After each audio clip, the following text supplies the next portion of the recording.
السلام الله عليكم ورحمة الله تعالى وبركاته. دعوة ديال كسر دوادة برنامج كني موجه هذا هذا وستة ضباط له هذا كله سوون سن برتعنا السوشيال ميديا كلنا نورية ميديا. برنامج كمان توحى مرتي هو قراء عبد المجيد محمد حسين قراء داير كلام ذا دنيرتا كنا قبل كسول قراء بل كسر دو برنامج كموجه هذا iyo bahda Nuuriye Media waan dhawahay walaal barxad waan ku dhawahay barnaamijka waan maasantiin bahdina barxad Nuuriye aad baan ugu dhawahay walaal ma sha Allah bal ugu horeyn qoraa inteena barnaamijka u guda galin bal waxaad wax nooga yartaa taabataa taariikh nololeedkaaga oo yara kooban anuu barxad walaal taariikh nololeed dheer malihi waa la arkay inaan dhalinyaro ahay jiilka dheer soo kacay inaan ahay wax ku dhashay magaalada Laascaanood gobolka Sool magaaladan aan ku barbaaray tanana wax ka bartaa cilmi maadiye cilmi diini baahba labadaba halkan aan joogaa halkan aan ku barbaaray dhalinta gobolka Sool magaalada Laascaanood kamid ah alwaayahay qoraa Cabdi Majiid waxaad kamid tahay dhalinyarta ku nool magaalada Laascaanood horeyna uma dhicin qof daayar ah isagoo daayara oo waliba hadda level dugsiyeed ku jira inuu noqdo qoraa sida aan warbixin ama xogtaada aan ku hayno waxa jirta 3 buug oo aad adigu qortay adigoo ahaan intan leg bal ugu horeyn su'aashaydan ku weydiinay waxa noqonaysaa maxaa kugu kalifay inaad noqotid qoraa niyow walaalo oday abtigay ah jooga magaalada Hargeysa caasimadda Jamhuuriyadda Soomaaliland horta waxaan ahaa dadka inta badan wax akhriya buugaagta badanna muraajaceeya mumaaraseeya waxaan aad u jeclaa wax akhriska taas anoo ah waxaan buug badan akhriyay makaatibta ku yaala magaalada Laascaanood internetkana waan ka akhriyay abtigay markaa wuxuu igu dhiirigeliyay inaan xogaha iyo informationka aan wax walba hayo aan buug walba ku soo koobo buug marka adigu ilaa 60 buug ma adigu ilaa 40 ama 60 buug meelahaas inay heed baa maleynaya baan informationka iyo xogta ugu muhiimsanayd ka soo qaatay baana 3 buug ku kooba waayahay ma sha Allah su'aasha kale aan ku weydiinaya waxa noqonaysaa baro qoraa markii sanadkee ayaad bilowday inaad noqotid qoraa waxa bilaabay walaal ay igu dhalatay fikradaas iyo 2018 bishii shanaad labadeedii bay igu dhalatay inaan wax qoro oo aan wax ganacsi text karayo okay waayahay qoraa ka hor intaada noqon qoraa buugaagta ma jirtaa wax ka horeysay qoraanimada oo aad adigu xirfad ahaan aad lahayd may walaal ma jirin wax ma garanaysaa intaan buugtan qoray ka horeysay xirfad aan lahaa ma jirin walaal sidaas waxa la dhigi karaa waxaad ku koobsatay qoraanimada bal waayahay heerka waxbarasho xageed ka gaadhay walaal hadir waxaan ku jiraa dugsi sare maadiye diiniba ahba dugsi sare aan ku jiraa wali heer jaamacadeed ma gaadhin okay waayahay marka ma la oran karaa waa farsamo kale oo cusub adigoo daahaan hadir ku jira dugsi sare inaad isla durtabay adoon waqtigu kugu bixin waqti aad u badan inaad qortay buug waayahay bal nala wadaag 3 buug aad qortay mid kamid ah bal magacyadooda 3 buug walaal magacyadooda waxa weeyaan fahamka mushkiladda iyo maareynta khilaafka buugga labaadna waa fursadaha nolosha buugga saddexaadna waa xikmado uu badan yahay okay bal waayahay waxaad wax nooga sheegtaa buugga ugu horeeyay fahamka sidee buu magacaasi ku baxay walaal buugaas badanku wuxuu badan yahay mushkiladda bulshada Soomaaliyeed ee magayga Soomaaliyeed gaar ahaan dhalinta iyo maareynta khilaafaadka dhalintu markay joogto ahaan ma maareyn karaan wixii khilaafaad soo dhaxgala ma maareyn karaan marka buugaasi waxyaabo badan buu ka sheekeynaya aan ka soo qaato waa maxay mushkiladda bulshada Soomaaliyeed su'aashaas oo ku dhex jirta ugu horeyn aan ka dhaxgalo intaadan tusaale ka soo qaadan taariikhdee ama sanadkee ayaad qortay buugan si 3 buug bay isku mar baad qortay may way kala dambeeyeen buugan fahamka mushkiladda iyo maareynta khilaafka waxaan qoray 2018 buugga labaad ee fursadda nolosha isku sanad ahaayeen kan kale saddexaad ee la yiraahdo xikmadaha ama xikmadaha ka shaqeynaya isagana waxaan qoray 2019 bishii koobaad aan qoraysana. Okay, waay bal nala wadaag fahamka buuggaas, fahamka mushkiladda. haddaan ka soo qaato walaal waa maxay mushkiladda bulshada Soomaaliyeed dhibta bulshada Soomaaliyeed dadba meel ay la aadeen asalka dhibtu waa inay tahay isku hashashada awood qaybsiga hantida dadka iyo dhulka qabyaalad oo baahsan oo dalkii iyo dadkiiba fadhiisay cadaalad darro ka jirta maamulada ka jira geyga Soomaaliyeed diintii iyo dhaqankii oo laga tagay dadba maanta horta diintii iyo dhaqanka in lagu dhaqmo waa wax muhiim ah laakiin dadka lagu adkeeyo la yiraahdo ku dhaqmo oo maartay la nacsiyo taasa keentay moogtay way dhibta marka. bal waayahay intii aadan buugan qorin waxaa jirta qofku markuu sidiisaba wax bilaabayo waxaa yimaada ka hor yimaada carqalado ama mushkilado aad u badan haba noqoto dhan family dhan bulshada kale ama dhan asxaabtiisa bal ma jirtaa mushkilad aad leedahay way ka hortimid ama way ka horisteen isku dayday ka hor istaagto intaad buugta qoraysay? way jirtaa dad badan oo kamid ah asxaabtaygu yiri war niyow Soomaali baa tahay cid waxba ka qorimayse intaana waad leegtay iska daa waxaad qorayso dad badan baa igu yiri waxaan ma kharash baad ku rabtaa mise lacag dadna waxay igu yiraahdeen macaan baa rabtaa anu intaaba waxaan ugu jawaabay maya Soomaalida waxay tiraahdaa waad dhimanaysaa war ka hadho marka anoo taa ka duulay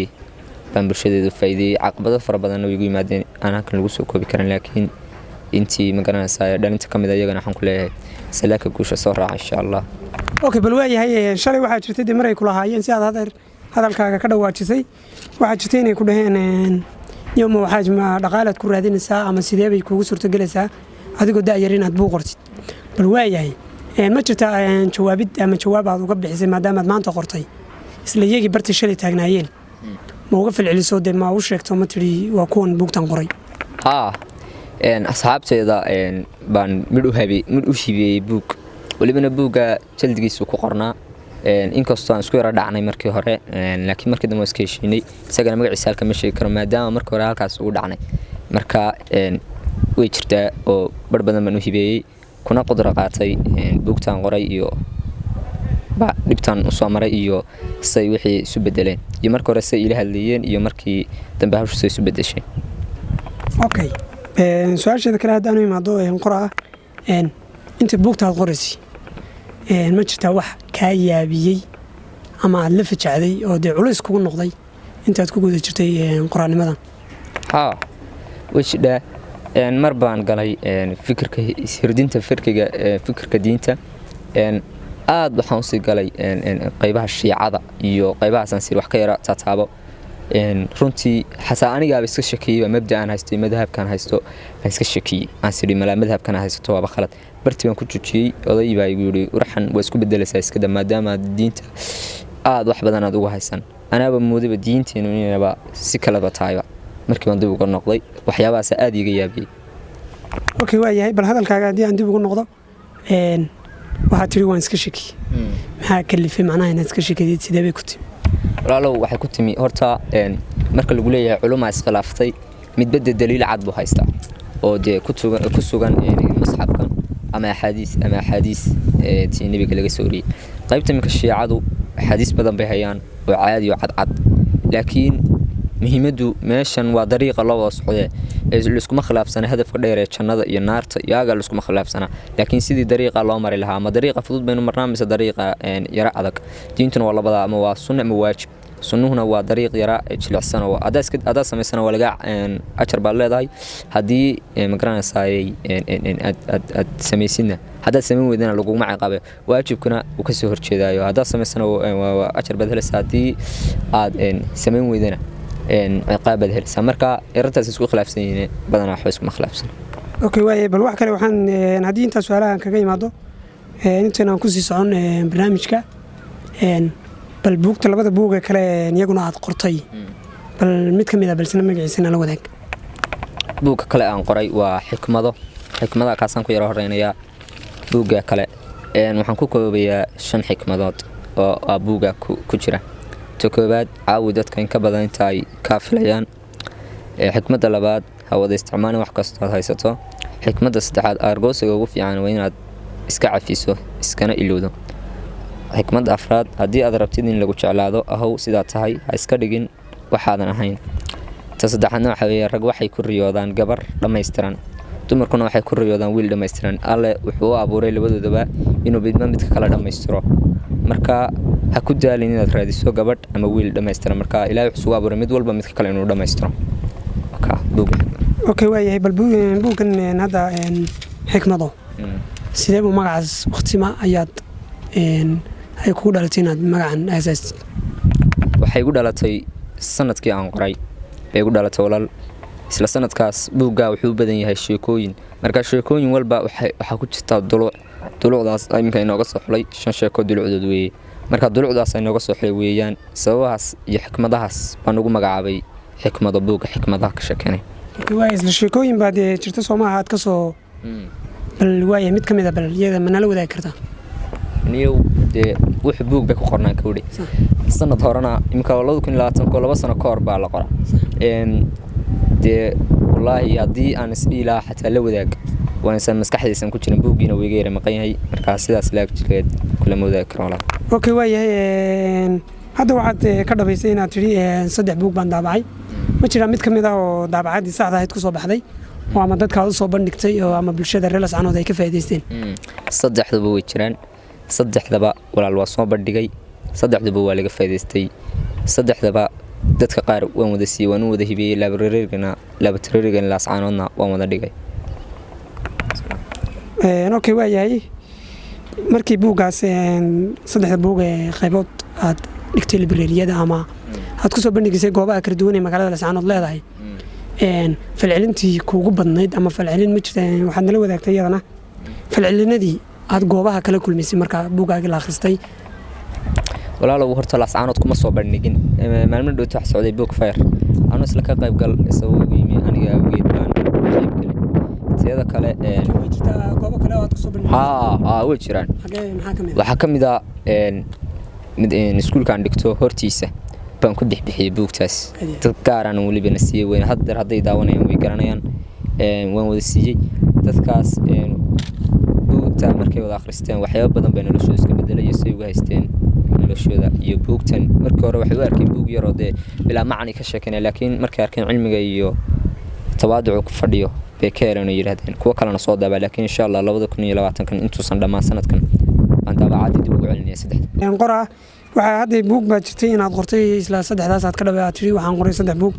oo ka koobaad yahay fahamka mushkiladaha sidoo kale kan kalena yahay xikmadaha bal waa yahay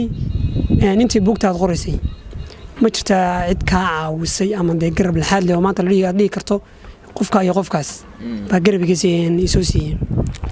way jiraan hooyadii macaan oo halka ka salaamayadana abtiga Caydaruus isna magaalada Hargeysa jooga oo isna aad igu dhiirigeliyay iyo walaalkay Cabdiraxmaan oo isna yiri mar walba igu dhiirigelin jiray saan ugu sii socdo baaritaanka iyo baxsiga sameeyay iyo qoraanimada aan ku dhaqaaqay okay waaye bal dhanka family markaan soo noqdo kole markaan ka dhalinyar ahaan qofku markuu siisa rabo inuu wax noqdo ama uu rabo inuu wax soo kordhiyo oo isku dayo inuu family la tashto waaba way boqolkiiba kulay 90 yar tahay inta la aaminayo la dhahayo hawsha wad fulin kartaa markii adiga ahaan markii family-ga dhahday waxaan rabaa inaan noqdo qoraa bal aragtidii marka ay ka aamineen ama ay kaaga soo falceliyeen maxay ahayd walaalow hooyada wax walba ugu fiican hooyada markiiba igu faraxdo igu tiri iyadba garanaysay qoraanimadu macnaheedu leeyahay in bulshada wax lagu soo kordhiyo ahlaabuurka bay tiri ku dhaqaaqooyo cid kale laakiin markii aan qoray aan soo dhameystiran daabacadii soo bixiyay aan soo tafatiray cid kala qaadatay tiri war soco waad horaad ka gaar kartaa laakiin qofkii koobaad igu yiri aad bad ugu fiicantaa ama igu taageeray hooyaday macaan bay okay waayahay qora Cabdi Majiib bal waayahay buuga kale isagana bal nala wadaag magiisa buuga kale walaal waxay leedahay fursadaha nolosha waxaan ka soo qaadan doonaa fursadda cilmiga fursadaha